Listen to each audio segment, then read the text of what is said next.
Ergaa Phaawulos gara warra Qorontositti erge. Qorontos isa duraa boqonnaa 1. Ani Phaawulos fedha Waaqayyootiin ergamaa Kiristoos Yesuus ta'uudhaaf kanan waamame. Sostanees obboleessaa wajjin Gara waldaa Waaqayyoo isa mandara Qorontos jiru, gara warra karaa Kiristoos Yesuus qulqulleeffamanii warra iddoo gara garaatii maqaa Yesuus Kiristoos Gooftaa hunduma keenyaa waammatan hundumaa wajjin qulqulloota ta'uudhaaf waamamanitti kana caafuu kooti. Waaqayyo Abbaan keenya, Gooftaan keenya Yesuus Kiristoosis ayyaana nagaas isiniif haa kennu. Ayyaanni Waaqayyoo Kiristoos Yesuusiin waan isiniif kennameef ani yeroo hundumaa sababii keessaniif Waaqayyo koo nan galateeffadha. Isin waanuma dubbattan hubachiisuudhaaf, ofii keessaniifis waan hundumaa hubachuudhaaf karaa hundumaan kennaa guutuu isumaan argattaniittu.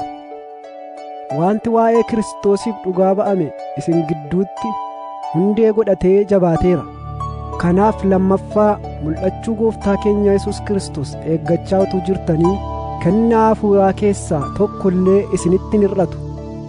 Guyyicha Gooftaa keenya Yesuus Kiristoos sanatti akka isin warra yakka hin qabne taataniif Gooftichi hamma dhuma barichaatti isin hin cimsa. Waaqayyo inni gara tokkummaa Ilma isaa Yesuus Kiristoos Gooftaa keenyaatti isin waame amanamaadha. Obboloota ko, isin hundumti keessan waan dubbattanitti akka walii galtan yaada tokkoon akeekkattanii tokkummaadhaanis raawwachuudhaaf akka qophooftan malee isin gidduutti gargar ba'uun akka hin jiraanne maqaa Gooftaa keenya Yesuus Kiristoosiin isinan gorsa. Obboloota ko, wal qoccoluun akka isin keessa jiru namoonni aadde Kilo'ee anatti himaniiru. Qoccolloon ani jedhus isa isin keessaa kaan ani kan Phaawulosi, kaan ani kan Apholosi, kaan ani kan Keefaati, kaan immoo ani kan Kiristoos jedhan jechuu kooti. Kiristoostu gargar hirame moore? Phaawulostu isiniif jedhee fannifame moore? Yookiis maqaa Phaawulositti cuuphamtani moore? Kirispoosiif Gaayos irraa kan hafe isin keessaa nama kan biraayyuu bagan hin cuuphin. Egaa namni maqaa Phaawulositti cuuphamtan isiniin jechuu hin danda'u. Haa ta'u iyyuu malee Isxifaanaasii fi maatii isaa immoo cuupheera. Kanaa achi nama kan biraa kanan cuuphe hin beeku. Kiristoos wangeela akkan lallabuuf na erge malee akkan cuuphuuf ana hin ergine. Fannifamuun Kiristoos ulfina isaa akka argatuttan lallabe malee fannoo isaa salphisuudhaaf ogummaa namaatiin hin lallabne. Waa'ee fannifamuu Kiristoos dubbachuun warra karaa badiisaarra jiraniif gowwummaadha. Nu warra karaa fayyinaarra jirruuf garuu inni humna Waaqayyooti. Caaffanni qulqullaa'aan ogummaa warra ogeessotaa nan balleessa, hubannaa warra hubattootaas lafatti nan dabala in jedha. Egaa namni ogeessii eessatti hafere? Barsiisaan seeraas eessatti hafere? Dubbi beekaan bara si'anaas eessatti hafere? Waaqayyo ogummaa biyya lafaa kanaa gowwummaa godheera mitiiree?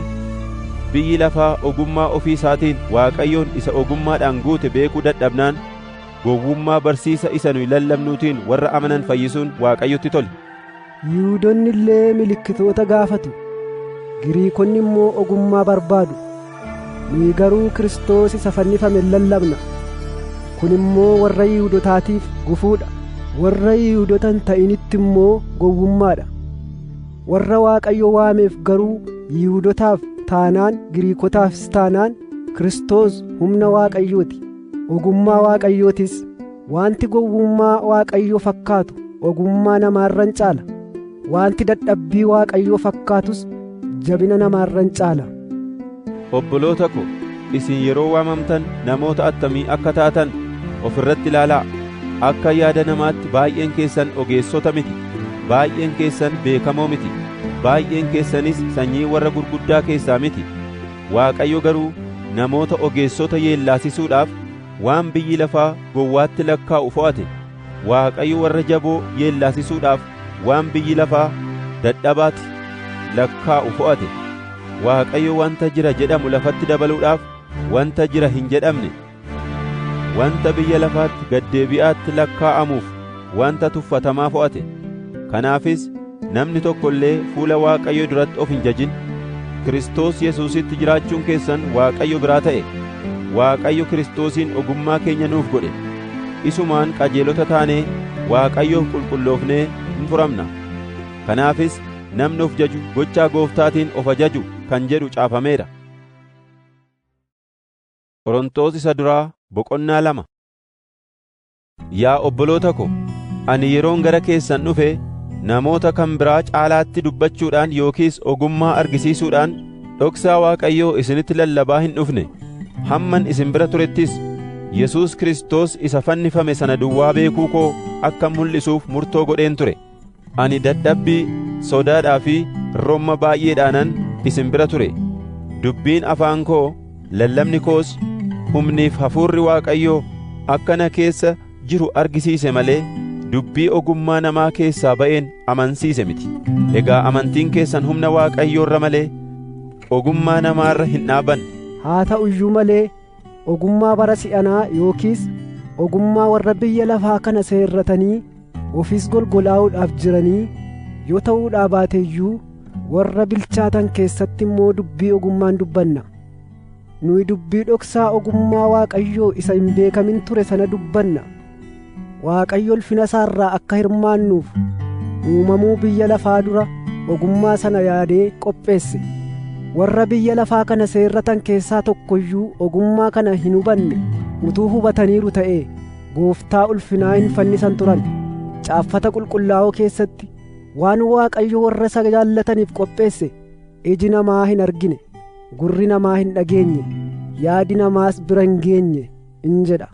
Waaqayyo garuu Hafuura Qulqulluudhaan isa kana nutti mul'ise. Hafuurri Qulqulluun waan hundumaa yaada Waaqayyoo isa gadi fagoo iyyuu qoree bira ga'a. Waan yaada namaa keessa jiru hafuuruma namicha keessa jirutu beeka malee namni biraa beekuu hin danda'u. Akkasumas hafuura Waaqayyoo malee eenyullee yaada Waaqayyoo hin hubatu. Ammas nuyi kennaa isa Waaqayyo biraa nuuf kenname beekuudhaaf hafuura isa Waaqayyo biraa dhufe fudhanne malee hafuura biyya lafaa kanaa hin fudhanne. Kanaafis nuyi dubbii hafuuraa warra hafuuricha argataniif waan hiiknuuf isa dubbannu barsiisa hafuurichaatiin malee barsiisa ogummaa namaatiin hin dubbannu. Namni hafuuricha hin argatin kennaa hafuura Waaqayyoo hin fudhatu. Kennaan sun isatti gowwummaadha. Kennicha gargar baasee shallaguudhaaf iyyuu hafuuricha qabaachuu waan barbaachisuuf isa hubachuu hin danda'u. Namni hafuuraa waan hundumaa shallaga. Isa garuu namni tokko iyyuu hin shallagu. Caaffanni qulqullaa'aan, eenyutu yaada Gooftichaa beeka? Eenyutu isa gorsuu danda'a? jedha. Nuyi garuu yaada Kiristoos qabna. Qorontos isa duraa boqonnaa 3. Ani yaa obboloota ko, akka warra yaada foonii duukaa bu'anii Kiristoositti immoo xobbee akka mucoolii ta'anittan isinitti dubbadhe malee akka warra yaada hafuuraa duukaa bu'aniitti isinitti dubbachuu hin dandeenye. Ani aannan akka dhugdaniif isiniif kenneera. Isin nyaata jabaadhaaf hin geenye turtan, ammuma iyyuu hin ga'in jirtu. Isinoo amma iyyuu akka warra yaada foonii duukaa bu'aniiti. Hinaafuunii fi wal qoccoluun erga isin gidduu jiraatee isin warra yaada foonii duukaa buutan mitiire? Akka yaada namaatti jiraattu mitiire? Isin keessaa inni tokko ani kan Phaawulosi jedhee inni kaan immoo ani kan Apholoosi yommuu jedhu warra akka yaada namaatti hojjetan ta'uu keessan mitiire? Egaa Apholoos kun maalii? Phaawulos kunis maali? Inni anis hojjetoota warra gara amantiitti isin waamaniidha. Nus addumaddaan akka Gooftaan nuuf kenneetti in hojjenna. Ani nan dhaabe, Apholoos bishaan obaase, Waaqayyo garuu hin guddise. Waaqayyo isa guddisu sana malee inni dhaabu inni bishaan obaasus homaa miti. Inni dhaabe isa bishaan obaase wajjin tokko, adduma addaanis akka dadhabbii isaatiitti miindaa ofii isaatii in fudhata. Nuyi hojii Waaqayyoo keessatti hidhata wariiti. Isin maasii Waaqayyooti, mana Waaqayyoo ijaaruudhas. Akka ayyaana Waaqayyo biraa anaaf kennameetti akka nama mana ijaaruu beekuttis hundee manni irratti ijaaramu kaa'eera. Namni kan biraa immoo isa irratti in ijaara. Addumaddaan attamitti akka irratti ijaaru garuu haa akeekkatu. Isuma dur kaa'ame sana malee homtinuu hundee biraa kaa'uu hin danda'u. Hundeen dur kaa'ame sunis Yesuus Kiristoos. Namni warqeedhaan, meetiidhaan, dhagaa gati jabeessaan yookiis mukaan, citaadhaan, hoffaadhaanis hundicha irratti in ijaara. Hojiin namaa addumaddaan ibiddaan mul'ifamee hin beekama. Guyyaan firdii bakkeetti hin baasa. Hojiin namaa addumaddaan maal akka ta'e ibiddi qoree mul'isa. Hojiin namicha isa irratti ijaaree utuun gubatin yoo hafe namichi gatii isaan fudhata. Hojiin namichaa yoo duraa gubate garuu inni gatii isaan dhaba. Haa ta'u iyyuu malee ofii isaatii akka nama ibidda keessaa ba'eetti noola. Isin mana qulqullummaa Waaqayyoo akka taatan, Hafuurri Waaqayyoos isin keessa buufatee akka jiru hin beektanii ree? Namni mana qulqullummaa Waaqayyoo yoo balleesse, Waaqayyo immoo isa balleessa. Manni qulqullummaa Waaqayyoo dhuguma qulqulluudha, innis isini. Homtinuu of hin sossobin. Namni isin keessaa akka yaada biyya lafaa kanaatti ogeessa of se'uu jiraate, dhuguma ogeessa ta'uudhaaf isa biyyi lafaa gowwaatti lakkaa'u ta'uutu isa irra jira. Ogummaan biyya lafaa kanaa Waaqayyo biratti gowwummaadha. Caaffanni qulqullaa'aan, inni warra ogeessota haxxummaadhuma isaaniitiin isaanin qaba. Iddoo biraatti immoo yaadaan qopheessuun warra ogeessotaa akka waa'ee hin baafne Gooftichi hin beeka hin jedha. Kanaafis homtinuu waan namoonni gochuu danda'aniin of hin jajin. Egaa waan hundinuu kan keessan, Phaawulos taanaan, Apholoos taanaan, Keefaa taanaan, biyyi lafaa, jireenyi, duunni, wanti amma jiru yookiis wanti si'achi dhufu hundumtisaa kan keessani. Isin immoo kan Kiristoosi, Kiristoos immoo kan Waaqayyooti. Qorontos isa duraa boqonnaa 4. Namoonni akka hojjetoota Kiristoositti, akka warra hojii dhoksaa Waaqayyoo adeemsisuun itti kennameetti nu lakkaa'uun hin ta'a. Warra hojii adeemsisan irraa immoo amanamummaatu barbaadama. Inni isin anatti faraddan yookiis inni yaa'iin namaa anatti faradu anaaf homaa miti. Anis ofii kootti iyyuu hin faradu. Ani waan tokko iyyuu of irratti hin qeeqqadhu. Garuu kanaan yakka hin qabu jedhamee anaaf faradame jechuu koo miti. Gooftaatu anatti farada jechuu kooti malee. Kanaafis yeroon utuun ga'in, Gooftaan utuun dhufin isin hin faradinaa. Innoo waan dukkana keessa dhokatee jiru ifatti, yaada garaa namaas bakkeetti hin baasaa. Gaafas addumaddaan Waaqayyo biraa galata argachuuf jiru. Yaa obboloota ko, ammas isiniif jedhee kana hundumaa Apholoosii fi ofii kootti fakkeessee dubbadheera. Jecha isaa wanta caaffanni qulqullaa'aan jedhu gararraa hin darbinaa jedhamee isin gidduutti beekame nurratti akka ilaaltaniif, nama tokkoonis isa kaan irratti akka isin of hin janyeefan nu lamaan fakkeenya godhe. Warra kaan irratti immoo eenyutu caalmaa siif kenne? Waan Waaqayyo siif hin kennin maal faa qabda ree? Isa irraa fudhatte erga ta'e immoo maaliif akka waan kennaa hin ta'iniitti ittiin of jajjare? Ammas isin guuttattaniittu, sooromtaniittu. Nuyi malee isin dur mootota taatani. Nuyis isinii wajjin mootota akka taanutti utuu dhugumaan mootota taatanii iyyuu nan jaalladhan ture. Akka anatti fakkaatutti garuu Waaqayyo nuun ergamoota akka warra tuuta namootaa keessatti ajjeefamuun itti faradameetti namaa gadi nu godhe. Nuyi ergamoota Waaqarraa fi namoota biyya lafaafis ilaalchaaf taaneerra. Nuyi sababii Kiristoosiif gowwoota, isin garuu Kiristoosiin ogeessota. Nuyi dadhaboodha, isin garuu jaboodha. Nuyi tuffatamoodha, isin garuu jajamoodha. Hamma ammaatti nu hin beelofna, hin dheebonnas, moofaa uffanna, hin reebamna, hojiidhaafis asiif achi hin joorra. Harka keenyaan hojjechuudhaan itti dadhabna. Yeroo nu abaaran hin eebbifna, yeroo nu ari'atanis obsaan hin dandeenya, yeroo nu arrabsanis deebii gaarii hin deebifna. Nuyi kosii biyya lafaa taaneerra, ammas nuyi sabaphuu lafaati. Kanas akka ijoollee koo warra jaalatamooti isin gorsuudhaaf malee isin yeellaasisuudhaafan caafa miti. Karaa Kiristoos guddisee kuma baay'ee yoo qabaattan iyyuu abboota baay'ee hin qabdani.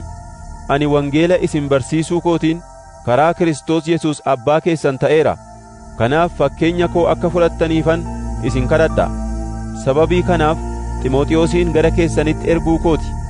Inni karaa Gooftaa ilma koo isa jaallatamaadhaa fi isa amanamaadha. Inni Kiristoositti karaa ani itti jiraadhu isa ani isin barsiise waldaa kiristaanaa hundumaatti barsiisaa jirus isin in yaadachiisa. Isin keessaa kaan akka waan ani dhufee isin hin argineetti lakkaa'anii of bokoksuutti ka'ani. Amma garuu jaalala Gooftaa yoo ta'e dafee gara keessan nan dhufa. Waan warri of bokoksan kun dubbatan utuu hin ta'in waan isaan gochuu danda'anis ofii kootii nan ilaala. Mootummaa Waaqayyoo mootummaa humni Waaqayyoo itti hojjetu malee mootummaa dubbii waa'ee hin baafne itti dubbatan miti. Egaa maal barbaaddu? Ulee fudhadhee isinitti dhufuu moo yookiis jaalalaaf hafuura garraamummaatiin isinitti dhufu?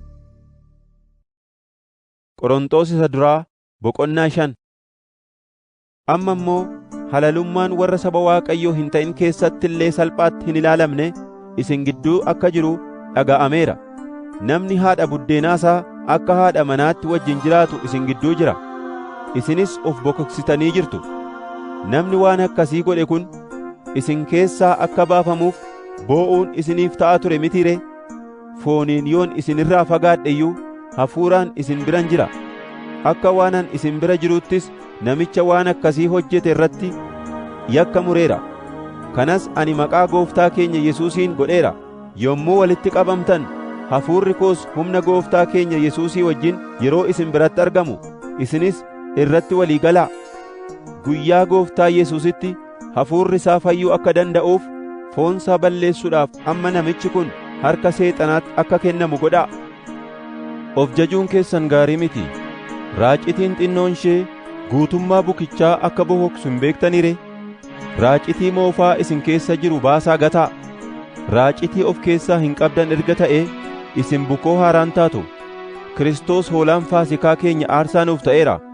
Kanaafis kottaa buddeena raacitii hin qabneen, kana jechuunis jireenya qullaa'aadhaa fi dhugaadhaan ayyaanicha ayyaaneffanna malee raacitii moofaa yookiis raacitii jal'inaa fi hamminaa of keessaa qabaachuudhaan hin ayyaaneffannu. Namoota halalummaatti jiraatanii wajjin hidhata akka hin taane ergaa koo kanaan duraa keessatti isiniif caafeera. Ergaa koo keessatti namoota halalummaatti jiraatanii wajjin hidhata akka hin taane jechuun koo walitti qabaatti warra biyya lafaa kanaa keessa halalummaatti jiraatan yookiis warra sassatan yookiis warra saaman yookiis warra waaqayyolii tolfamaniif sagadan baqadhaa jechuu koo miti. Kanaa achi raawwattanii biyya lafaa keessaa ba'uutu isin barbaachisa ture. Wanti ani isiniif caafe ani amaneera jedhee nama halalummaatti jiraatu yookiis nama sassatu yookiis nama waaqayyo tolfamaadhaaf sagadu yookiis nama maqaa namaa balleessu yookiis nama machaa'u yookiis nama saamu wajjin walitti hin hidhatinaa. Isaa wajjin illee hin nyaatinaa kan jedhu ture. Namoota waldaa kiristaanaa keessa hin jirretti faraduun hojii kootiire? Warra waldaa kiristaanaa keessa jiranitti immoo isin hin faraddaniire? Caaffanni qulqullaa'aan isa hamaa hojjetu of keessaa baasaa hin jedha. Warra waldaa keessa hin jirretti garuu Waaqayyotu farada. Qorontos isa duraa boqonnaa 6. Isin keessaa namni tokko obboleessa tokkorraa hadheessa yoo qabaate namoota Waaqayyoof qulqullaa'an duratti dubbicha ilaalchisuurra attamitti yaa'ii warra qajeelota hin ta'initti geessuudhaaf ija jabaata ree? Warri Waaqayyoof qulqullaa'an biyya lafaatti akka faradan isin hin beektaniire? Isin biyya lafaatti hin faraddu erga ta'e immoo dubbii xixinnaa ilaaluudhaaf hin taataniire? Nuyi ergamoota Waaqayyootti faraduudhaaf akka jiru hin beektanii? Hammam caalaa dhimma jireenya biyya lafaatti hin farannu ree? Egaa dubbii akkasii erga qabaattanii attamitti warra waldaa keessatti dubbiin isaanii hin fudhatamne itti lakkooftu ree? Kanas isin qaanessuufan caafe. Dhuguma namni beekaan dubbii obboloota gidduu jiruuf firdii kennuu danda'u tokkichi illee isin keessa hin jiruu ree? Kanumaayyuu obboleessi obboleessa tokko yaa'iitti dhi'eessee fuula warra hin amanneetti hadheessuu dhaqaare? Fuula yaa'iitti walgeessuun keessan iyyuu dadhabbii keessan argisiisa. Dabaa yoo isin irratti hojjetan maaliif hin obsitan? Maaliifis hin miidhamtan? Isinoo ofii keessanii obboloota keessan warra amanan irratti iyyuu dabaa hojjettu, isaan miitus. Egaa warri jal'oonni mootummaa Waaqayyootti akka hin galle hin beektaniire? Hin gowwoominaa. Warri halaleen, warri waaqayyolii tolfaman waaqessan, warri ejjan, warri gadhaa'an, warri nama gadhoomsanis, warri hatan, warri sassatan, warri machaa'an, warri maqaa namaa balleessan, warri nama saamanis matumaa mootummaa Waaqayyootti hin galani. Isin keessaa kaan warra akkasii turani. Garuu maqaa Gooftaa Yesuus Kiristoosiin hafuura Waaqayyoo keenyaatiinis cubbuutti dhiqattaniittu. warra Waaqayyoof qulqullaa'an taataniittu, Waaqayyo durattis qajeelota taataniittu. Namni, anaaf wanti hundinuu dhowwaa hin qabu jedhu jira; garuu wanti hundinuu immoo isa hin gargaaru. Anis wanti hundinuu dhowwaa hin qabu nan jedha; garuu waan tokko ana irratti gooftummaa hin godhatu. Namni tokkos, nyaanni garaachaaf kenname, garaachis nyaataaf kenname hin jedha. Waaqayyo immoo isa kanas isa sanas lafatti hin dabala. Dhagni garuu hojii halalummaatiif namaaf hin kennamne; inni Gooftaadhaaf hojjechuuf kenname. Gooftaanis dhagna namaatiif hin yaada. Waaqayyo immoo Goofticha kana du'aa kaaseera; nus akkasuma humna isaatiin du'aa nu kaasa. Dhagni keessan bu'aa dhagna Kiristoos akka ta'an hin beektanii ree? Egaa bu'aa dhagna Kiristoos fuudhee bu'aa dhagna gaalamootaa godhuu ree? Matumaa kun hin ta'u.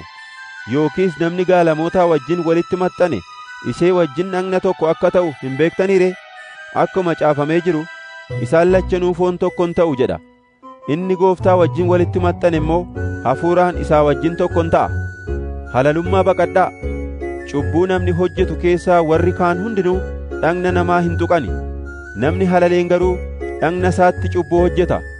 Dhagni keessan mana qulqullummaa hafuura qulqulluu isa isin keessa jiru ta'uusaa hin beektanii ree? Hafuura kanas Waaqayyo biraa argattani. Mana qulqullummaa hafuura isaas erga taatanii isin kan ofii keessanii miti. Waaqayyo gatiidhaan isin bitate. Kanaaf guutummaa dhagna keessaniin waan inni itti galateeffamu hojjedhaa. Qorontos isa duraa boqonnaa 7. Gaaffiin isin anaaf caaftan na ga'eera. Waa'ee dhiiraaf dubartiin walii wajjin jiraachuu garuu namni dubartii bira dhaquu yoo dhiise gaariidha. Qorama ejjaa ooluudhaaf garuu dhiirri addumaddaan haadha manaa ofii isaatii haa qabaatu. Dubartiinis addumaddaan abbaa manaa ofii isheetii haa qabaattu. Abbaan manaa jaalalaan haadha manaa isaa bira haa ga'u. Haati manaas jaalalaan abbaa manaa ishee bira haa geessu. Haati manaa abbaa manaa ishee malee dhagna ishee akka jaallatte gochuu hin dandeessu. Abbaan manaas akkasuma haadha manaa isaa malee dhagna isaa akka jaallate gochuu hin danda'u.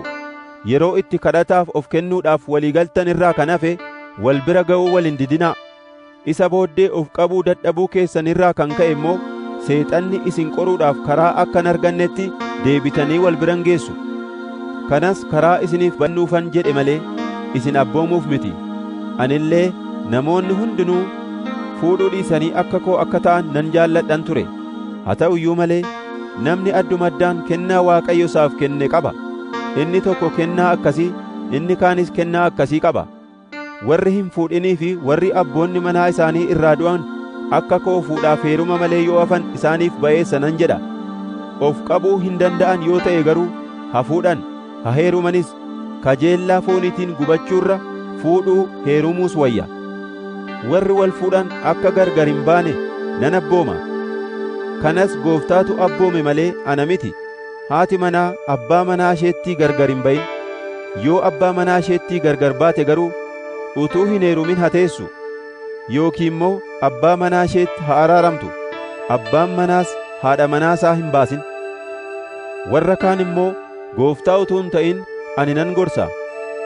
Namni amane tokko haadha manaa hin amanin yoo qabaate, isheenis abbaa manaa ishee sanaa wajjin jiraachuu yoo jaallatte inni ishee hin baasin. Dubartiin amante tokko abbaa manaa hin amanin yoo qabaatte, innis haadha manaa isaa sanaa wajjin jiraachuu yoo jaallate isheen namicha gad hin dhiisin. Abbaan manaa hin amanin karaa haadha manaa isaatii Waaqayyo biratti fudhatamaadha. Haati manaa hin amanin karaa abbaa manaa isheetii Waaqayyo biratti fudhatamtuudha. Yoo akkas ta'uudhaa baate ijoolleen keessan Waaqayyo biratti fudhatamoo miti, amma garuu fudhatamoodha. Isin keessaa inni hin amanin hidhata isaattii gargar ba'uu yoo fo'ate garuu gargar ba'uu hin danda'a. Waaqayyo jireenya nagaatiif waan isin waameef yeroo kanatti inni amane yookiis isheen amante hidhata gaa'elaatti hiikamuu isaaniiti. Ati dubartii nana abbaa manaa kee gara amantiitti akka fiddu attamitti beekta? Atis namicha nana haadha manaa kee gara amantiitti akka fiddu attamitti beekta? Namni addumaddaan akka Gooftichi isaaf qoodee kenneetti, akka yeroo Waaqayyo isa waameettis itti fufee haa jiraatu. Akkuma kanattis waldoota kiristaanaa iddoo hundumaa jiran nan seerradha. Namni erga dhagna qabatee waamame akka waan dhagna hin qabatinii hin ta'in. Namni utuu dhagna hin qabatin waamames dhagna qabachuu hin barbaadin. Abboommota Waaqayyoo eeguutu gatii qaba malee dhagna qabachuun yookiis dhagna qabachuu dhiisuun gatii hin qabu. Namni addumaddaan waamicha Waaqayyo itti isa waame keessatti haa hafu. Waaqayyo yommuu si waame garbummaa jala turte kun sin dhibin. Birmadummaa argachuu yoo dandeesse immoo caalaatti itti jabaadhu. Namni garbummaatti utuu jiruu waamicha Gooftaa argate Goofticha biratti inni birmaduudha. Akkasumas namni birmadummaatti utuu jiruu waamame inni Kiristoosiif garbicha. Waaqayyo gatiidhaan isin bitate, kanaafis garba namootaa hin ta'inaa. Egaa obboloota ko, namni addumaddaan waamicha itti waamame keessatti hafee Waaqayyo wajjin haa jiraatu. Waa'ee warra qeerrummaadhaa fi durbummaatti jiranii Gooftaan abboommii hin kennine. Ani garuu akka nama araara Gooftaa argatee amanamaa ta'eetti waa'ee isaaniitiif yaada koo nan kenna. Rakkina dhufuuf jiru kana keessatti namni utuu hin fuudhin akkasumatti yoo hafe ba'eessa anatti fakkaata. Seera gaa'ilaatiin haadha manaa keetti hidhamteettaa? Yoos itti hiikamuu hin barbaadin. Niitiin fuunee? Yoos niitii fuudhuu hin barbaadin. Haa ta'u iyyuu malee yoo fuute cubbuu hojjechuu kee miti. Durbis yoo heerumte cubbuu hojjechuu ishee miti. Warri fuudhanii fi warri heeruman garuu guyyaa guyyaatti jireenya isaaniitti rakkinni isaan argata. Ani immoo rakkina kana jalaa isin oolchuu barbaadee isin gorsuu kooti. Obboloota ko, yeroon si'anaa kun dhumuuf jedha jechuu kooti. Si'achi warri haadha manaa qaban akka warra hin qabaatinii ta'an, warri boo'an akka warra hin boo'inii, warri gammadan akka warra hin gammadinii, warri bitan akka warra qabeenya hin godhatinii ta'an, warri biyya lafaatti dhimma ba'an akka warra itti dhimma hin ba'inii ta'an. Biyyi lafaa inni amma mul'atu kun inni dhima. Waan biyya lafaa kanatti dhimmuu dhiiftanii akka jiraattan nan barbaada. Namni hin fuudhin Gooftaa gammachiisuudhaaf hojii Gooftaatiif dhimma. Namni fuudhe garuu haadha manaa isaa gammachiisuudhaaf waan biyya lafaatiif dhimma. Yaanni isaas iddoo lamatti hiramaadha. Dubartiin deebitee hin heerumin yookiis durbi namummaa ishee fi hafuura ishee jireenya qullaadhaaf kennite hojii Gooftaaf hin dhimmiti. Isheen heerumte garuu abbaa manaa ishee gammachiisuudhaaf waan biyya lafaatiif dhimmiti. Kanas isin gargaaruuf nan dubbadhe malee funyoo morma keessanitti diruuf miti. Isin wanta qajeelaa, wanta dhaabbataas hojjechaa yaanni keessan waan biraatti utuu hin harkifamin hojii Gooftaatiif akka of kennitan nan barbaada. Namni tokko fuudha ga'ee kaadhima isaa fuudhuu dhiisuun isaa akka waan ishee irratti dabaa hojjete yoo itti fakkaate garuu fuudhuunsaas hin oolu erga ta'ee akkuma dur jaallatetti wala fuudhan. Akkas gochuu isaatiin cubbuun hojjetu. Namni tokko immoo fuudhaaf wanti isa giddisiisu hin jiru yoo ta'e fedha foon isaatiis mo'achuu yoo danda'e yaaduma garaa isaatiin hin dhaabbata. Inni kun yaada garaa isaa muree kaadhima isaa durbummaatti yoo dhiise ba'eessa gochuu isaati. Egaa namni ishee kaadhimate fuudhu ba'eessa godha. Inni ishee kaadhimate fuudhuu dhiise akkasumatti hafus caalaatti ba'eessa godha. Haati manaa hamma abbaan manaa ishee jirutti seera gaa'ilaatiin isatti hidhamtee jiraatti. Erga abbaan manaa ishee du'e garuu abbaa feetetti heerumuu hin dandeessi. Garuu nama amanetti haa heerumtu. Haa ta'u iyyuu malee yoo heerumuu dhiifte akka yaada kootti caalaa gammachuun argatti. Anis immoo hafuura Waaqayyoo qaba jedhee yaada. Qorontos isa duraa boqonnaa 8. Waa'ee qalma waaqayyolii tolfamaniif dhi'eeffamanii gaafattanii turtan. Isin keessaa jarri tokko hundumti keenya beekumsa qabna akka jedhan beekna. Beekumsa akkasii nama bokoksa. Jaalalli garuu tokkummaa in ijaara. Namni caalaa beekaa of se'u amma illee akka beekuun isaaf ta'utti hin beeku. Namni Waaqayyoon jaallatu garuu isa biratti beekamaa in ta'a. Egaa waa'ee qalma waaqayyolii tolfamaniif dhi'eeffame nyaachummoo Waaqayyo tolfamaan dhuguma jireenya akka hin qabne akkasumas Waaqayyo tokkicha malee kan biraa akka hin jirre nuyi beekna. Waaqayyolii kan jedhaman Waaqa keessa lafarras jiru. Waaqayyoliin gooftoliin akkasii baay'eedha. Nuuf garuu Waaqayyo tokkichatu jira. Innis Abbaa isa waan hundumaa uume. Isa nuyi maqaa isaatiif jiraannus akkasumas Gooftaa tokkichatu jira. Innis Yesuus Kiristoos isa wanti hundinuu ittiin uumame. Isa nu ittiin jiraannus haa ta'u iyyuu malee hundumatu beekumsa kana qaba miti. Garuu kaan hamma ammaatti itti turanii waa'ee waaqayyolii tolfamanii kana itti baraniiru. Kanaaf yeroo foon qalma sanaa nyaatan akkuma waan waaqayyo tolfamaadhaaf dhi'eeffameetti nyaatu. Yaadni garaa isaanii dadhabaa waan ta'eefis kanaan hin xureeffamu. Nyaanni gara waaqayyootti nun dhi'eessu. Yoo nyaachuu dhiifne wanti nutti badu, yoo nyaannes wanti nutti tolu hin jiru. Garuu kana fo'achuu danda'uun keessan kun karaa tokkoon warra amantiitti dadhaboo ta'anitti gufuu akka hin taane of eeggadhaa. Tarii namni tokko utuu ati inni beekumsa kana qabduu galma waaqayyo tolfamaa keessatti maaddiitti dhi'aattee jirtu si arga ta'a. Kun qalma waaqayyo tolfamaadhaaf dhi'aatu nyaachuutti yaada garaasaa isa dadhabaa hin kakaasure? Akkasitti namichi dadhabaan kun obboleessumti kee inni Kiristoos du'eef beekumsa ati qabduun hin balleeffama.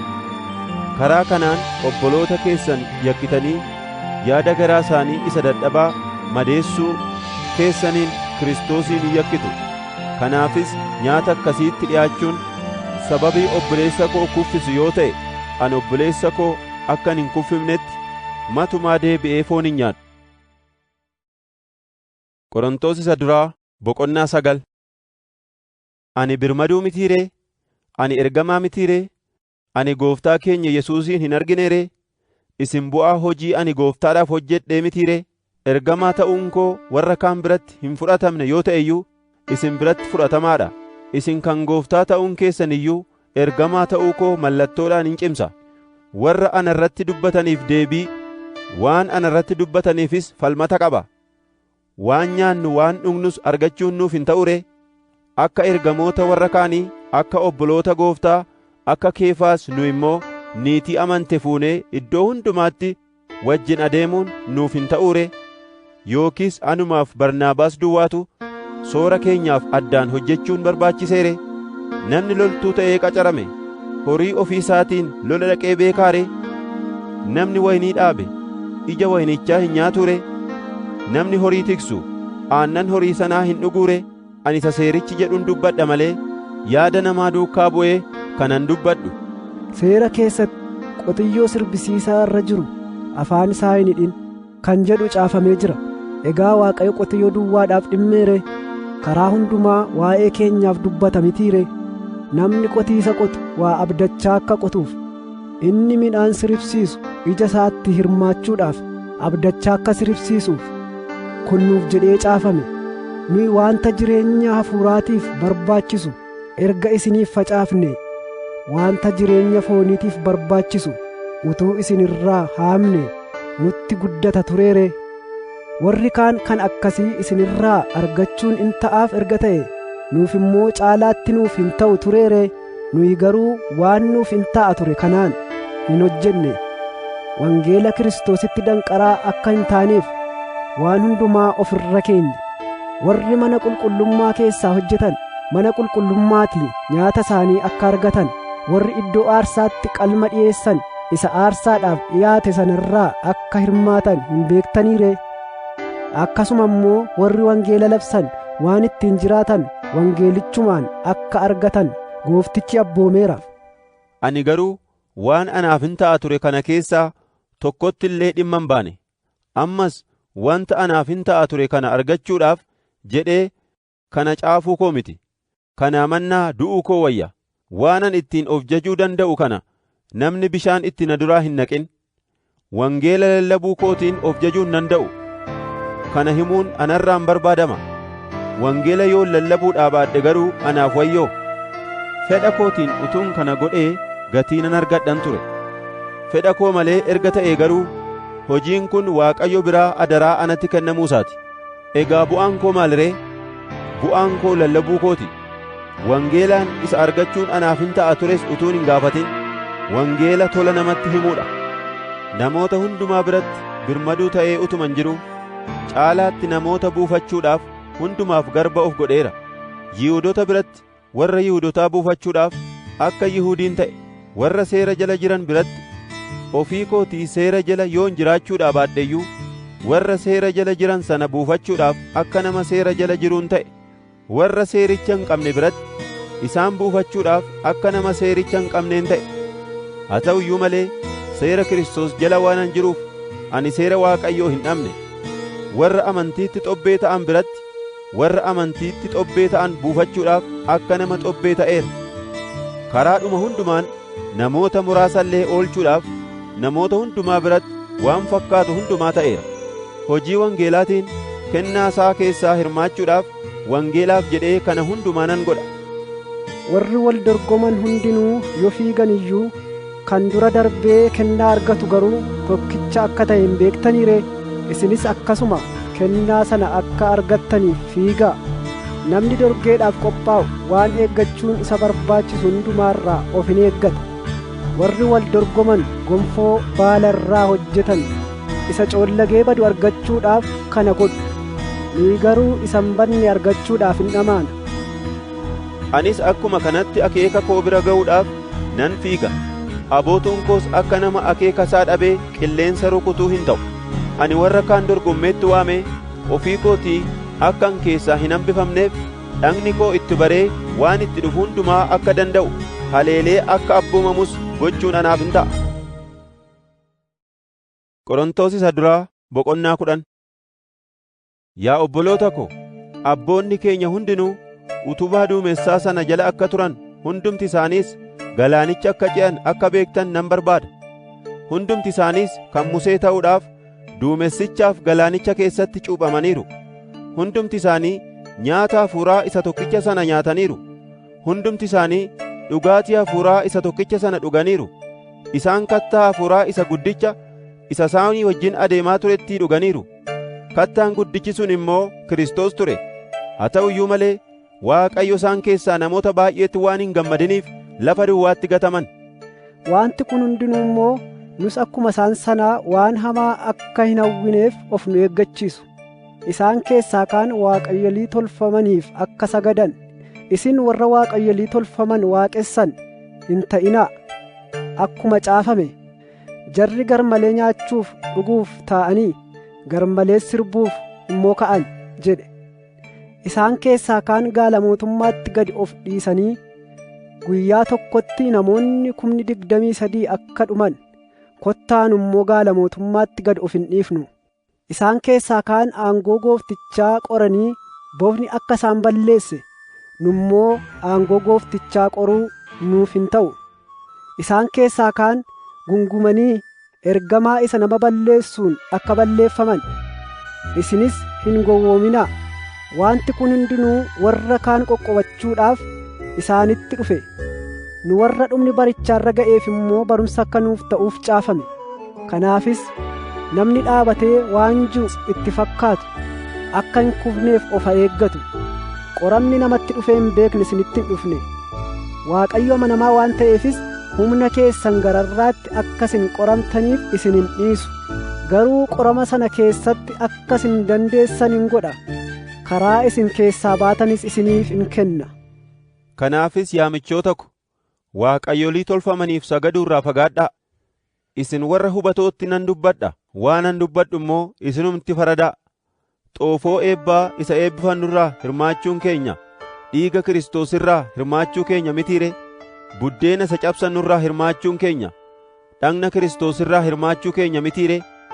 Buddeenni tokkicha waan jiruuf, nus immoo hammam yoo baay'anne iyyuu hundumti keenya buddeena tokkicha sanarraa waan hirmaannuuf nu hidhanna tokkicha. Mee saba Israa'el ilaalaa, warri kennaa dhiyaatu sanarraa nyaatan kennaa iddoo aarsaa irraa Waaqayyo wajjin hirmaatu mitiire? Egaa kun qalma waaqayyolii tolfamaniif dhi'eeffame yookiis Waaqayyo tolfamaan ofuma isaatii waan tokkotti hin gala jechuu kootiire? Waawu, warri saba Waaqayyoo hin ta'in waan qalmaaf dhi'eessan hafuurota hamootaaf dhi'eessu malee Waaqayyoof miti jechuu kooti. Ani immoo akka isin hafuurota hamootaa wajjin hirmaattota taatan hin barbaadu. Xoofoo gooftaa keessaa akkasumas xoofoo hafuurota hamootaa keessaa dhuguu hin dandeessan. Maaddii gooftaarraa akkasumas maaddii hafuurota hamootaarraa hirmaachuu hin dandeessan. Nuyi gooftaa hinaafsisuu barbaannaare? Nuyi isa caalaa jaboodhaare? Wanti hundinuu dhowwaan qabu in jedhama, garuu wanti hundinuu immoo nama hin gargaaru. Wanti hundinuu dhowwaa hin qabu, garuu wanti hundinuu ijaarsaaf hin ta'u. Namni waan isatti tolu utuu hin ta'in waan nama kan biraatti tolu haa barbaadu. Foon dhaabii fooniitti gurguramus yaada garaa keessanii akka hin tuqneef waaqayyolii tolfamaniif qalamuu isaa utuu hin gaafatin nyaachuu hin dandeessu. Akkuma caaffanni qulqullaa'aan jedhu iyyuu biyyi lafaa waan ishee keessa jiru hundinuu kan Gooftaati. Namni hin amanne tokko mana isaatti nyaataaf yoo isin waame, isinis dhaquu yoo barbaaddan, yaada garaa keessanii akka hin tuqneef maaliif qophaa'e jettanii utuu hin gaafatin waan isiniif dhiyaate nyaadhaa. Namni tokko kun qalma aarsaadhaaf dhiyaateedha jedhee yoo isinitti hime garuu waa'ee namicha isinitti himee sanaaf yaada garaasaas waan tuquuf hin nyaatinaa. Kunis yaada garaasaa akka inni hin tuqneef malee yaada garaa kee jechuu koo miti. Ati immoo yoos birmadummaan koo yaada garaa nama biraatiin maaliif ittifama ree? Ani ga'aa koo galateeffadhee yoon fudhadhe nyaata isa ani Waaqayyoon itti galateeffadheef maaliifan ceephaama ree? jetteen gaafatta ta'a. Egaa yoo nyaattan yookiis yoo dhugdan yookiis waanuma hojjettan hundumaa ulfina Waaqayyoof hojjedhaa. Warra Yihuudotaatti, warra Yihuudota hin ta'inittis yookiis waldaa kiristaanaa Waaqayyootti gufuu hin ta'inaa. Ani karaa koo waanuman hojjedhuun nama hundumaa gammachiisuu nan yaala. Isaan akka fayyaniif waan anaaf waa'ee baasu utuu hin ta'in waan namoota baay'eedhaaf waa'ee baasu nan barbaada. Qorontos isa duraa boqonnaa 11. Egaa akkumaan fakkeenya Kiristoos fudhadhe, isinis immoo fakkeenya koo fudhadhaa. Waan hundumaatti waan na yaadattaniif, barsiisa ani isin barsiisetti qabamtanii waan jirtaniif isin nan jaja. Amma immoo Kiristoos mataa warra dhiiraa, abbaan manaa mataa haadha manaa, Waaqayyo mataa Kiristoos ta'uusaa akka beektan nan barbaada. Dhiirri waldaa keessatti yommuu kadhatu yookiis yommuu waan Waaqayyo itti mul'isu himu yoo haguuggate mataa isaan salphisa. Dubartiin waldaa keessatti yommuu Waaqayyoon kadhattu yookiis yommuu waan Waaqayyo itti mul'ise himtu yoo haguuggachuudhaa baatte garuu mataa isheen salphifti. Isheen kun dubartii mataa haaddatte wajjin wal hin caaltu. Egaa dubartiin yoo haguuggachuudhaa baatte rifeensa mataa ishee murachuu iyyuu hin yeellaatu.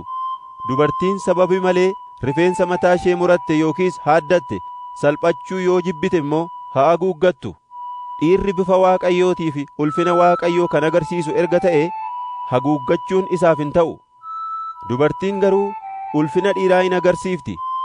Jalqabatti dubartiitu dhiiratti argame malee dhiirri dubartiitti hin argamne. Dubartiitu dhiiraaf jedhee uumame malee dhiirri dubartiidhaaf jedhee hin uumamne. Kanaaf dubartiin ergamoota Waaqayyoo duratti aboo jala jiraachuu ishee kan agarsiisu haguuggii mataarraa qabaachuun in ta'aaf.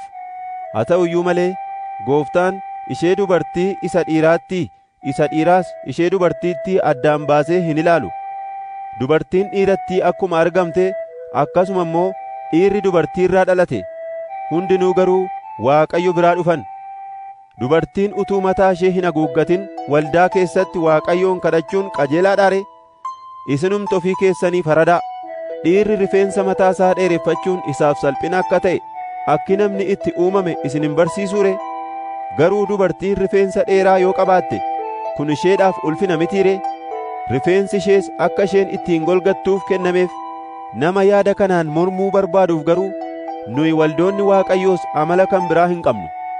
Yeroo sagadaaf walitti qabamtanitti akka itti walitti qabamuu keessanii wayyeessuurra caalaa kan balleessu waan ta'eef waa'ee isaatiif isa an dubbachuuf jiru keessatti isin hin jajadhu. Hundumaa dura waldaan keessan yommuu walitti qabamu yaadaan gargar ba'uun isin keessa akka jiru dhaga'eera. Kana keessaa kaan dhugaa akka ta'e nan amana. Isin keessaa warri qoramanii fudhataman akka beekamaniif isin gidduutti barsiisa isaaniitiin gargar ba'uun jiraachuutu ta'a. Egaa akka isin itti walitti qabamtan kanatti walitti qabamuun irbaata Gooftaa isa qulqulluu nyaachuuf hin ta'u. Yeroo nyaataatti hundinuu adduma addaan nyaata fidee dhufee nyaachuutti hin ka'a. Inni tokko hin beelaa, inni kaan immoo macha'a. Maali? Manatti nyaattanii dhugdan hin qabdanii ree? Yookiis waldaa Waaqayyoo tuffachuu keessanii? Warra homaa hin qabnes yeellaasisuu keessanii? Ani maal isiniin jedhu ree? Isin jajadhuu ree? Ani kana irratti isin hin jajadhu. barsiifni ani isinitti dabarse isuma ani Gooftaa biraa fudhadhe ture. Innis Yesuus Gooftaan halkanuma itti dabarfamee kenname sanatti buddeena fuudhee Waaqayyoon galateeffatee buddeenicha cabsee, inni isiniif cabe kun dhagna kooti, kanas seenaa kootiif godhadhaa jedhe. Erga nyaatanii booddees akkuma sanatti xooficha fudhatee, xoofoon kun kakuu isa haaraa dhiiga kootiin dhaabbatuudha. Yeroodhuma isa keessaa dhugdanitti seenaa kootiif godhadhaa jedhe. Yeroodhuma buddeena kana nyaattanitti, yeroodhuma xoofoo kana keessaa dhugdanitti, hamma Gooftaan deebi'ee dhufutti akka inni namootaaf du'e in labsitu. Kanaafis sababii maaliitiif akka dhi'aatu utuu gargar hin baasin, namni buddeenicha nyaatu, xoofoo Gooftaa keessaas dhugu, dhagna Gooftaa dhiiga isaas in yakka. Egaa namni qoree of haa ilaalu, ergasiis buddeenicha irraa haa nyaatu, xooficha keessaas haa dhugu. Dhagna Gooftaa ta'uusaa yaadatee utuu gargar hin baasin namni buddeenicha nyaatu, xooficha keessaas dhugu, firdii of irratti fiduudhaaf in nyaata in dhugas. Sababii kanaaf baay'een keessan dhukkubsatoodha, dadhaboodhas, namoonni kaanis du'aniiru. Utuu of irratti arginee nuyi of irratti murreerra ta'ee Waaqayyo nutti hin faradu ture. Yeroo amma nutti faradamu immoo firdiin bara baraa biyya lafaa wajjin akka nutti hin faradamnetti Gooftichi akkasitti adabee nu qajeelcha. Kanaafis yaa obboloota ko, irbaata Gooftaa isa qulqulluu nyaachuudhaaf yommuu walitti qabamtan wal eegaa. Walitti qabamuun keessan firdii Waaqayyoo akka isin irratti hin finneef namni beela'e mana isaatii haa nyaatu. Waa'ee dhimma isa kan biraa immoo yommuun dhufu nan seerradha. Qorontos isa duraa boqonnaa 12. Yaa obboloota ko, waa'ee kennaa gara garaa Hafuurri Qulqulluun kennu akka hubattan nan barbaada. Isin amma illee saba Waaqayyoo utuu hin ta'in dura karaa irraa kaachifamtanii gara waaqayyolii tolfaman warra duudaatti akka oofamaa turtan hin beektu. Akkasumas namni Hafuura Waaqayyootiin geggeeffamu Yesuus abaaramaadha jechuu, namni tokko illees Hafuura Qulqulluutiin yoo ta'e malee Yesuus Gooftaadha jechuu akka hin dandeenye cimsee isinittan beeksisa. Kennaan hafuuraa gosa gara garaatu jira, hafuurichi garuu tokkichuma. Ergaa gara garaatu jira, Gooftaan ergamaniif garuu tokkichuma. Hojii gara garaatu jira, Waaqayyo inni hojii hundumaa adduma addaan yaada namaa keessa kaa'u garuu tokkicha. Karaan kennaan hafuuraa adduma addaan nama keessaa mul'atu hundumaaf bu'aa akka ta'uuf kenname. Isa tokkoof ogummaadhaan dubbachuutu hafuuraan kennameef, isa kaaniif immoo beekumsa barsiisuutu hafuuruma sanaan kennameef, isa kaaniif amantiitu hafuuruma sanaan kennameef, isa kaaniif immoo kennaa warra dhukkubsatan fayyisuutu hafuura tokkicha sanaan kennameef, isa kaaniif dinqii hojjechuutu, isa kaaniif raajii dubbachuutu, isa kaaniif hafuurota gargar baasee beekuutu, isa kaaniif afaan hin beekamneen dubbachuutu, isa kaaniif afaan hin beekamne sana hiikuutu kennameef. Hafuurri innumti tokkichi sun hojii kana hundumaa hojjetamuudhaan hin ga'a. Inni akka jaalala isaatti tokkoon tokkoon namaaf kennaa addaa in hira. Kiristoos akka dhagna tokkicha isa bu'aa dhagna baay'ee qabuuti. Bu'aan dhagnaa sun yoo baay'ate iyyuu dhagnuma tokkicha. Nu Yihuudonni, warri Yihuudota hin ta'inis, warri garbummaa jala jiran, warri birmaduunis hundumti keenya dhagna tokko ta'uudhaaf hafuura tokkoon cuuphamneerra. Nuyi hundumti keenya akka dhugnuufis Hafuurri Qulqulluun inni tokkichi nuuf kennameera. Dhagni tokko immoo bu'aa dhagna baay'ee qaba malee tokkicha duwwaa qaba miti. Fakkeenyaaf miilli, ani harka miti kanaaf ani kan dhagnaa miti yoo jedhe, kun bu'aa dhagna tokkoo ta'uu isaa hin oolchu. Gurris, ani ija miti kanaaf ani kan dhagnaa miti yoo jedhe, kun bu'aa dhagnaa tokko ta'uu isaa hin oolchu. Egaa guutummaan dhagnaa ija utuu ta'ee attamitti dhaga'uu danda'a ree? Guutummaan dhagnaa gurra utuu ta'ee attamitti fuunfachuu danda'a ree? Waaqayyo garuu bu'aa dhagnaa hundumaa adduma addaan akka ofii barbaadetti iddoo iddoo isaatti qopheesse. Bu'aan dhagnaa hundumtuu bu'aa dhagna tokkicha isa waan tokkicha duwwaa hojjetu yoo ta'e, attamitti dhagna guutuu ta'a ree? Kanaaf akka amma jirutti bu'aan dhagnaa baay'eedha, dhagni garuu tokkicha. Iji harkaan, ati anaaf hin barbaachiftu yookiis mataan miillan isaatiin isin anaaf hin barbaachiftan jechuu hin danda'u. Caalaatti iyyuu bu'aa dhagnaa hundumaa keessaa warra barbaachisoo hin fakkaannetu barbaachisoodha. Bu'aa dhagnaa warra tuffatamoo nutti fakkaataniifis caalaatti ulfinan laannaaf. Bu'aan dhagna keenyaa warri hin agarsiifamne eegumsa caalaan argatu. Warra agarsiifamaniif garuu eegumsa akkasii hin barbaachifne. Waaqayyo bu'aan dhagna namaa inni tuffatamaan ulfina caalaa akka argatutti walitti uume. Inni uumes gargar ba'uun bu'aa dhagnaa gidduutti utuu hin argamin qixxeetti walii isaaniitiif akka yaadaniif kana godhe. Bu'aa dhagnaa kana keessaa inni tokko yoo dhiphate hundinuu isaa wajjin hin dhiphatu. Inni tokko yoo ulfaate hundinuu isaa wajjin hin gammadu. Ammas hundumti keessan dhagna Kiristoos, adduma addaanis bu'aa dhagna isaati. Waaqayyo waldaa kiristaanaa keessatti duraan dursee ergamoota, lammaffaa warra waan itti mul'ise dubbatan, sadaffaa warra dubbii isaa barsiisan, kana booddees warra dinqii hojjetan, isaanitti aansee warra dhukkubsatoota fayyisuudhaaf kennaa qaban, warra namoota gargaaran, warra hojii geggeessan, warra afaan hin beekamneen dubbatan kaaseera. Hundumatu ergamoota ree? Hundumatu mul'ata Waaqayyoo dubbataa ree? Hundumatu dubbii isaa barsiisaa ree? Hundumatu dinqii hojjetaa ree? Hundumatu kennaa dhukkubsatoota fayyisuu qabaa ree? Hundumatu afaan hin beekamneen dubbataa ree? Hundumatu isa dubbatame hiikaa ree? Isin garuu kennaa warra caalan argachuudhaaf dhama'aa. Ani immoo isaan kana hundumaarra isa caalu iyyuu isinittan argisiisa. Qorontos isa duraa boqonnaa 13.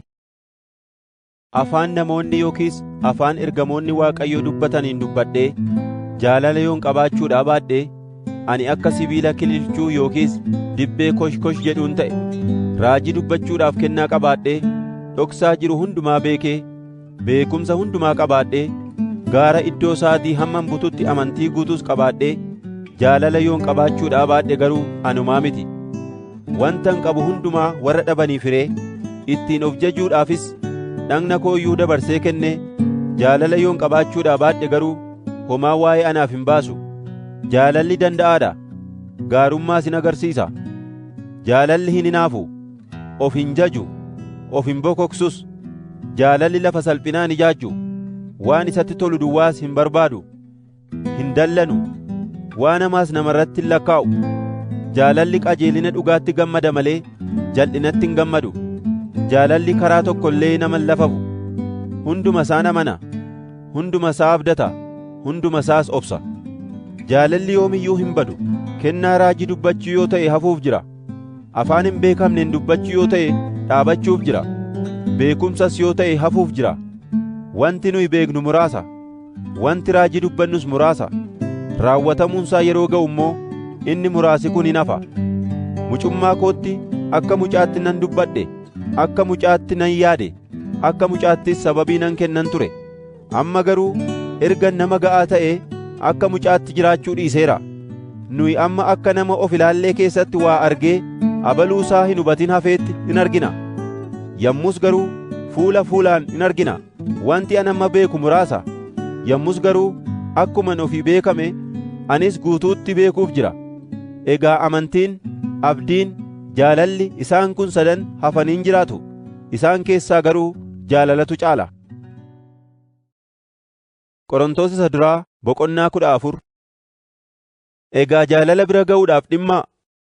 Kennaa gara garaa warra Hafuurri Qulqulluun kennu akka argattaniif caalaatti immoo waan Waaqayyo isinitti mul'isu akka himtaniif dhama'aa.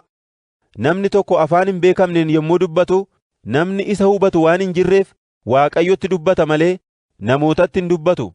Garuu hafuuraan geggeeffamee waan dhoksaa baay'ee of keessaa qabuun dubbata.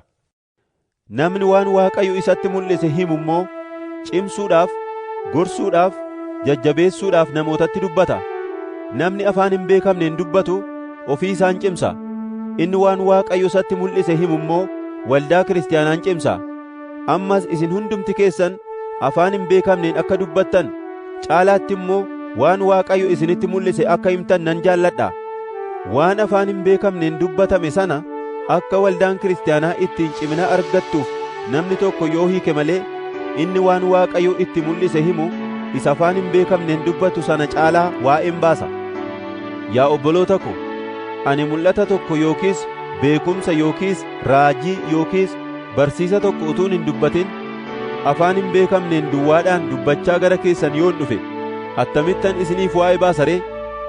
ulullee yookiis kiraara mi'a lubbuu hin qabne irratti iyyuu qooqni afuufame yookiis rukutame sun yoo gargar ba'uudhaa baate maaliif akka ta'e attamitti beekama ree? Sagaleen fiingee gargar ba'ee yoo dhaga'amuudhaa baates eenyutu lolaaf qophaa'a ree? Isinis akkasuma arraba keessaniin waan hin dubbatamne yoo dubbattan namni attamitti waan isin jettan beekuu danda'a ree? Isin akka waan qilleensatti dubbattaniiti. Biyya lafaa keessa afaan garagaraa baay'een akka jiran beekamaadha. Garuu isaan keessaa sagaleen hiika hin qabne hin jiru. Sagaleen sun maal jechuu akka ta'e hin beeku yoo ta'e garuu namicha afaan sana dubbatu biratti orma ta'uu kooti. Inni dubbatu sunis ana biratti orma ta'uu isaati. Isinis kennaa hafuuraa argachuudhaaf erga dhimmitanii caalaatti waan waldaa kiristaanaa cimsuun hojjechuudhaaf dhamaa'a. Kanaafis namni afaan hin beekamneen dubbatu isa dubbate sana hiikuu akka danda'uuf kadhachuutu isarra jira. Ani afaan hin beekamneen yoon kadhadhe hafuurri koo hin kadhata, qalbiin koo garuu isa duukaa hin kadhatu. Egaa maal wayya ree? Ani hafuuraan nan kadhadha, qalbii kootiinis immoo nan kadhadha. Hafuuraan nan faarfadha, qalbii kootiinis immoo nan faarfadha. Kanaa achi yoo ati hafuuraan Waaqayyoon galateeffatte waan ati jette erga hin beekne inni hiikaa dubbichaa hin hubanne attamitti galata ati dhi'eessite sanatti ameen jechuu danda'a ree? Galanni ati dhi'eessite hammam gaarii yoo ta'e iyyuu namicha isa kaan cimsuudhaaf hin gargaarre. Ani hunduma keessan caalaatti afaan hin beekamneen waanan dubbadhuuf Waaqayyoon nan galateeffadha. Haa ta'u iyyuu malee waldaa kiristaanaa keessatti afaan hin beekamneen sagalee 10,000 dubbachuurra warra kaan barsiisuudhaaf qalbii kootiin sagalee hiika qabu 5 duwwaa dubbachuu nan jaalladha. Obboloota nana, yaada keessanitti warra ga'an ta'a malee mucooliin ta'inaa. Hamaa hojjechuutti garuu akka daa'imootaa ta'a. Seera keessatti namoota afaan isaanii hin beekamneen hidhii warra kaaniitiinis saba kanatti nan dubbadha. Isaan garuu kana irratti iyyuu anan dhaggeeffatan jedha Gooftichi kan jedhu caafameera. Egaa afaan hin beekamneen dubbachuun milikkita warra hin amaniniif kennameedha malee warra amananiif kan kenname miti. Waan Waaqayyo namatti mul'ise himuun garuu warra amananiif yaadame malee warra hin amaniniif miti. Waldaan guutuun walitti qabamee amantoonni hundinuus afaan hin beekamneen yoo dubbatan namoonni hiika dubbichaa hin beekne yookiis warri hin amanne yoo ol galan hundumti keessan maraatota hin jedhaniire? Garuu hundinuu waan Waaqayyo isaanitti mul'ise utuu himuutti jiranii namni hin amanin yookiis namni dubbicha keessa hin beekne yoo ol gale wanti dubbatamu hundinuu garaa isaa rukutee ittiin farada. Dhoksaan garaa isaa keessa jirus bakkeetti hin ba'a. Namichis achumaan adda isaatiin lafa dha'ee Waaqayyoof hin sagada. Waaqayyo dhuguma isin gidduu akka jirus in hima. Egaa yaa obboloota ko, yeroo walitti qabamtanitti isin keessaa tokko faarfannaa, tokko barsiisa, tokko mul'ata qaba. Inni tokko waan afaan hin beekamneen dubbatu, inni kaanis hiikaa waan dubbatamee sanaa qaba. Wanti isaan qaban kun hundinuu waldaa kiristaanaa cimsuudhaaf haa ta'an. Namni afaan hin beekamneen dubbatu yoo jiraate 2 yoo baay'ate 3 duwwaa tarreedhaan haa dubbatan. Namni tokko immoo isa dubbatame hiikuun irra jira. Namni hiiku yoo jiraachuudhaa baate garuu inni afaan hin beekamneen dubbatu sun ofitti Waaqayyotti isaa dubbatu malee waldaa keessatti hin dubbatin. Warri waan Waaqayyo isaanitti mul'ise himan immoo 2 yookiis 3 ta'anii haa dubbatan. Warri kaan immoo waan dubbatame sana duukaa bu'anii haa qoran.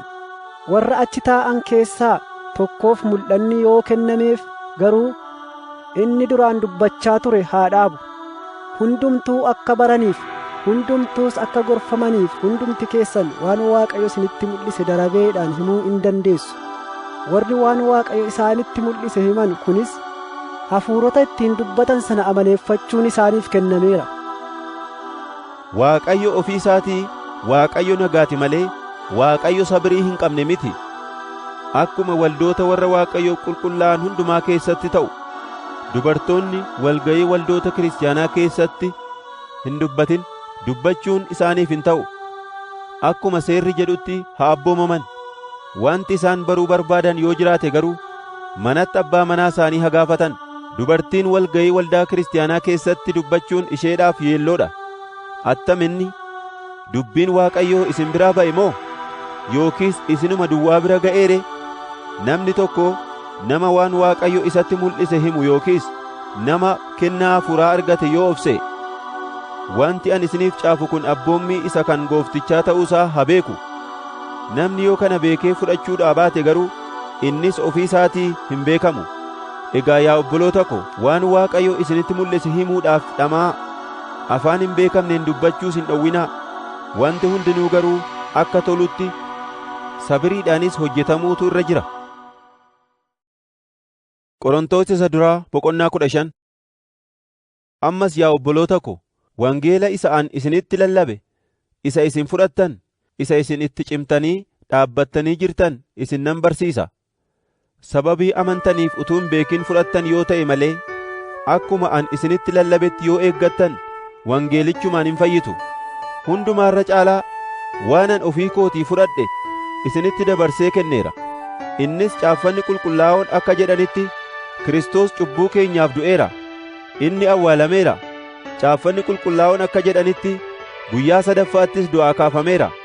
Inni Phexrositti mul'ate, ergasii bartoota 12 keessaa warra hafanitti mul'ate. Kana booddee immoo ergaan takkaa obboloota 500 caalanitti mul'ate. Isaan keessaa kaan illee boqotaniiru, garri caalaan garuu amma iyyuu jiru.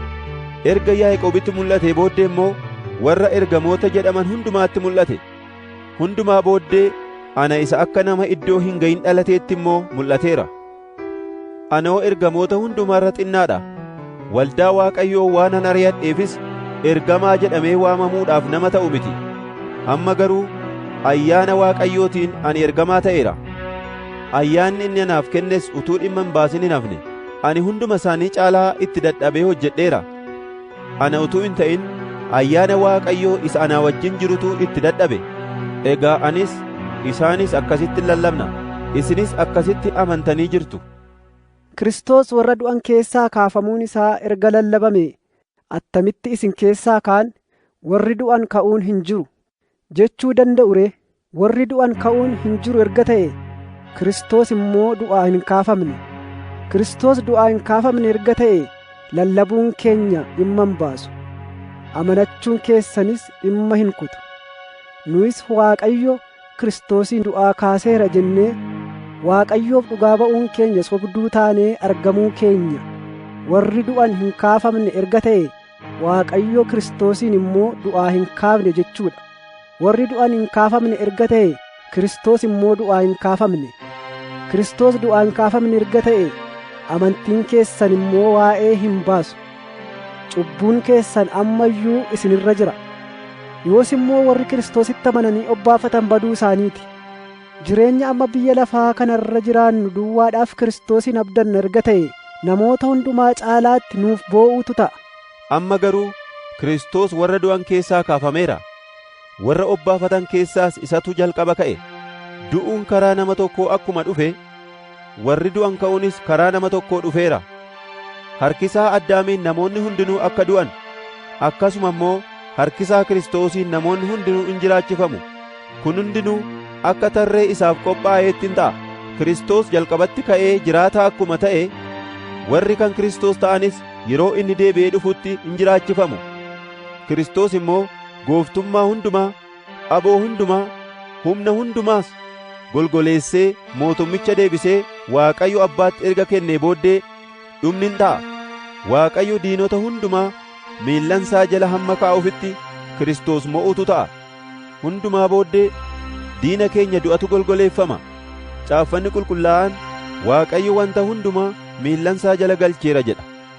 Wanta hundumaa miillansaa jala galcheera yommuu jedhu, Waaqayyo inni waan hundumaa miilla Kiristoos jala galche immoo ofii isaatii miilla jala akka hin galin mul'ataadha. Wanti hundinuu Ilma Waaqayyoo jala yommuu galfamu, Ilmi immoo ofii isaatii Waaqayyo isa waan hundumaa miilla isaa jala galche jala hin gala. Akkasitti Waaqayyo karaa hundumaa waan hundumaa irran ta'a. Warri du'an hin kaafaman erga ta'e immoo, namoonni warra du'aniif jedhanii cuuphaman maal gochuu isaaniiti ree? Maaliifis isaaniif jedhanii cuuphamu ree? Maaliif yeroo hundumaa waan jireenya keenyaaf sodaachisu jala jiraanna ree? Obboloota ko, ani guyyuma guyyaatti sodaa du'aa jalan jira. Kanas karaa Kiristoos Yesuus Gooftaa keenyaa isiniin waanan of jajuuf kakadhee isinittan hima. Akka yaada namaatti yoon fudhadhee Efesoonitti akka nama bineensotaan loluu ta'uun koo bu'aa maalii anaaf qaba ture ree? Warri du'an hin kaafaman erga ta'ee akkuma warra kaanii bor waan duunuuf kottaa hin nyaannaa hin dhunnas hin jenna. Hin gowwoominaa. Hiriyaan gadheen amala gaarii mancaasaa. Yaada keessan qajeelfadhaa. Cubbuutti qabamtanii hin jiraatinaa. Isin keessaa kaan Waaqayyoo wallaalaniiru. Kana immoo isin qaanessuufan isinitti dubbadha. Namoonni tokko tokko warri du'an attamitti kaafamu? Yommuu argaman dhagni isaanii maal fakkaata? jedhanii in gaafatu ta'a. Ati gowwaa nana, wanti ati facaaftu sun ofii isaatii yoo du'e malee biqilee jiraachuu hin danda'u. Sanyiin qamadii yookiis midhaan kan biraa inni ati facaaftu biciree isaa duwwaadha malee dhagna biqiltuu isaa isa argamuuf jiru miti. Waaqayyo garuu akka jaallatetti dhagna in kennaaf. Tokkoon tokkoon isaatiif akka akaakuu sanyichaatti dhagna addaa in kennaaf. Foon hundinuu akaakuu tokko miti. Foon namootaa akaakuu tokko, foon horii kan biraati, foon simbirrootaa kan biraati, foon qurxummiis kan biraati. Dhagni warra waaqarraa jira, dhagni warra lafarraas jira. Ulfinni warra waaqarraa tokko, ulfinni warra lafarraa tokko. Calaqqibni aduu kan biraati, calaqqibni ji'aa kan biraati, calaqqibni urjootaa kan biraati. Calaqqibni urjii tokko calaqqisa urjii isa kaaniitti gargari. Ka'uun warra du'aniis akkasuma ta'uuf jira. Wanta badutu awwaalama, wanta hin bannetu kaafama. Gaddeebiidhaan hin awwaalama, ulfinaan hin kaafama. Dadhabbiidhaan hin awwaalama, humnaanis hin kaafama. Dhagna fooniitu awwaalama, dhagna hafuuraatu kaafama. Dhagni foonii erga jiraatee dhagni hafuuraas immoo jira. Caaffanni qulqullaa'aan Addaam inni duraa foon lubbuu qabu ta'e, Addaam inni lammaffaan immoo hafuura jireenya kennu ta'e jedha. Dhagna fooniitu dura bu'e malee dhagna hafuuraa miti. Kana booddee dhagna hafuuraatu argame. Namichi inni duraa biyyoorraa waan uumameef nama biyya lafaati. Namichi inni lammaffaan immoo nama waaqarraati. Warri biyya lafaa akka namicha biyya lafaa sanaati. Warri biyya waaqaa akka namicha waaqarraa sanaati. Bifa namicha isa biyya lafaa akka fudhanne akkasuma immoo bifa namicha isa waaqarraa fudhachuuf jirra.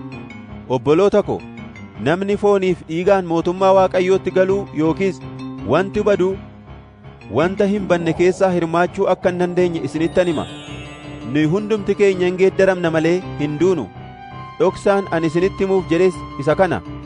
Malakanni inni dhumaa yommuu afuufamu battala libsuu ijaatti hin geeddaramna. Malakanni in afuufama, warri du'an immoo bifa hin banneen in kaafamu. Wanti hin banne iddoo wanta baduu kanaa, wanti hin duune iddoo wanta du'uu kanaa bu'utu ta'a.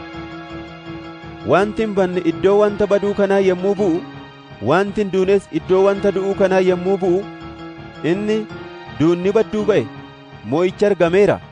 Ammas immoo mo'ichi kee meerre yaa du'aa, arfiin kees meerre yaa du'aa jedhamee caafame fiixaan ba'eera. Arfiin du'atti nama oofu cubbuudha. Cubbuu kan humna godhachiisus seera. Waaqayyo isa karaa Gooftaa keenya Yesuus Kiristoos mo'icha nuuf kennuuf immoo galanna ta'u. Jaallatamoo obboloota ko, egaa utuu hin socho'in jabaadhaatii dhaabadhaa. Itti dadhabuun keessan Gooftaa biratti akkasumaan akka hin ta'in beektanii yeroo hundumaa hojii Gooftaa caalchisaa hojjedhaa. Qorontos isa duraa boqonnaa 16. Waa'ee horii gargaarsa warra amananii Waaqayyoof qulqullaa'an sanaaf bu'u immoo isinis akkuma an waldoota kiristaanaa kutaa biyya Galaatiyaa abboome godhaa. Erga an dhufee horii walitti buusuu akka hin barbaachifnetti sanbata guddaa torbeedhuma tokkoon tokkoon keessan hamma wal qixxaateef buusee walitti qabu. Yeroon dhufus namoota isin nuuf hadhaqan jettaniif caaffata ittiin beekaman kenneefi buusii keessan gara Yerusaalemitti akka geessaniif isaanan erga. Ani dhaquun koo barbaachisaa yoo fakkaate immoo isaan anaa wajjiniin dhaqu. Ani karaa Maqedooniyaa dhaquu waanan yaadeef biyya Maqedooniyaa sana keessa ergan darbee booddee gara keessan nan dhufa. Isin biras nan tura ta'a. Isin immoo gargaartanii iddoodhuma an dhaqutti akka na ergitaniif tarii ganna guutuu iyyuu isin bira nan ba'a. Ani miilana argaa karaarraa isin arguu hin barbaanne. Yoo Gooftaan jedhe takka isin bira akkan turu nan abdadha. Hamma guyyaa Pheenxeqoosteetti garuu mandara Efesoon keessa nan tura. Warri ittiin morman baay'ee yoo jiraatan iyyuu hojii guddaadhaaf hojii waa'ee baasu hojjechuudhaaf karaan anaaf banameera. Ximooxiyoos yeroo dhufu innis akkuma koo hojii Gooftaa waan hojjetuuf akka inni of irraa bu'ee isin bira buufatu godhaa. Namni tokko illee isa hin tuffatin. Ani obbolootaa wajjin isa eegaa waanan jiruuf nagaadhaan na bira akka dhufuuf isa gargaaraa. Waa'ee obboleessa keenya Apholoos immoo inni obboloota warra kaanii wajjin dhufee akka isin ilaaluuf ani deddeebisee isa gorsaan ture. Inni garuu amma gara keessan dhufuun raawwatee jaalala isaa hin taane. Yeroo isaaf wayyutti garuu dhufuuf jira. Dammaqaa, amantiitti cimaatii dhaabadhaa. Ija jabeeyyiidhaa fi jajjaboo ta'aa. Waan hojjettan hundumaa jaalalaan raawwadhaa. Ammas obboloota ko, maatiin Isxifaanaas Akaayiyaa keessaa amantoota warra jalqabaa akka ta'an hin beektu. Isaan warra Waaqayyoof qulqullaa'aniif hojjechuudhaaf of kennanii turani. Namoota akkasiitiif hojiitti hidhata isaanii isa ta'eef, isa itti dadhabe hundumaaf adduma addaan ulfina isaaniif ta'u akka kennitaniif isinan kadhadha.